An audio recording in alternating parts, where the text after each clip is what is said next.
FORA.tv. The world is thinking. Thank you, and Mr. President, thank you for being out here. It's a great honor to have you back in San Francisco and have Art Pulaski here as well with other labor leaders I see in the audience.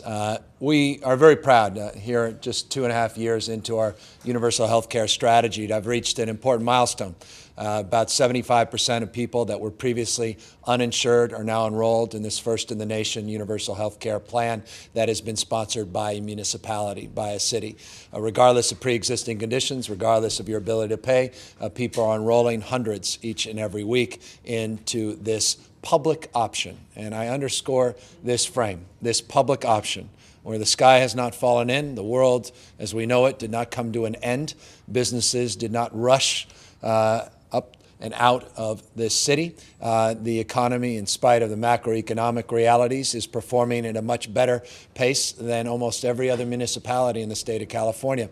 And we've been able to do it without increasing taxes and without creating a new bureaucracy, all those fears that some had fretted about when we initiated this program. I think the significance of this effort has been demonstrated by a series of independent studies that have been produced, independent of the city and county of San Francisco, that have basically validated these points, that this program is working, that we haven't seen a diminution of employment, and we've seen an increase in satisfaction. Kaiser Family Foundation will be coming out very shortly with their plan, or rather with their survey, and we hope, though I haven't read it yet, we hope it will also show the same. But report after report is proving the efficacy of this program, a public option, a public plan, a strategy to provide health care regardless of your ability to pay, regardless of your pre-existing conditions.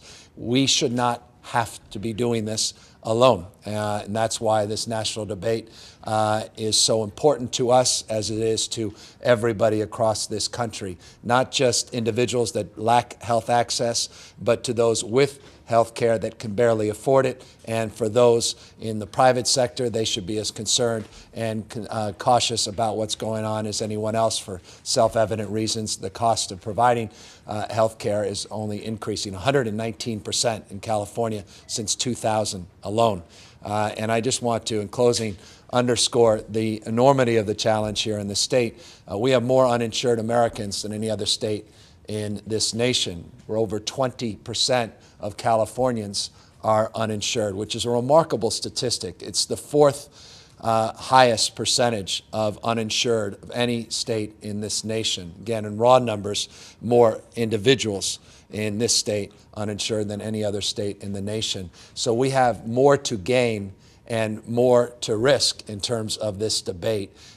This debate now taking shape not just in town halls, but in the halls of Congress over the course of the next few weeks. And within the next 2 months, we should know with some certainty whether or not we'll be successful. Healthcare reform without a public option is not reform. With all due respect to those that believe it is, I do not believe that at all. And it is incumbent upon us, absolutely incumbent, not to make the mistake we made in 1950s when my grandfather was the chair, the Northern California chair of the Truman campaign, talking about universal health care, and we watched that go to the side, or what happened even during Nixon in '74 when at least he advanced and forward some health care reform, only to see that pushed aside, to see what happened in 1994, 20 years later, which everyone remembers, and that was pushed aside. Here we are again in 2009. Let us not, at peril of repeating ourselves, be judged not to have done everything in our power to get across the finish line. We can't run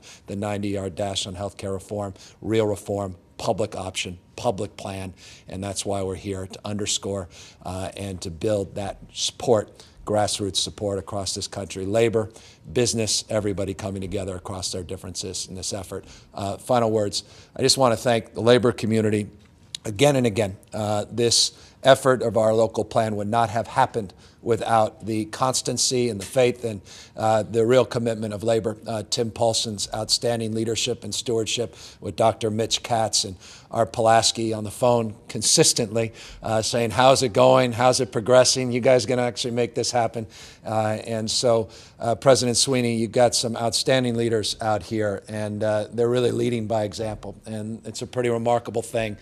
So many people are asserting this idea, and here we are very proudly in San Francisco proving that it can work. And it wouldn't have been for your leadership and the leadership of labor, we wouldn't be here today. So I want to thank them and thank you on behalf of all San Franciscans for giving us this remarkable opportunity in this moment of time. Thank you.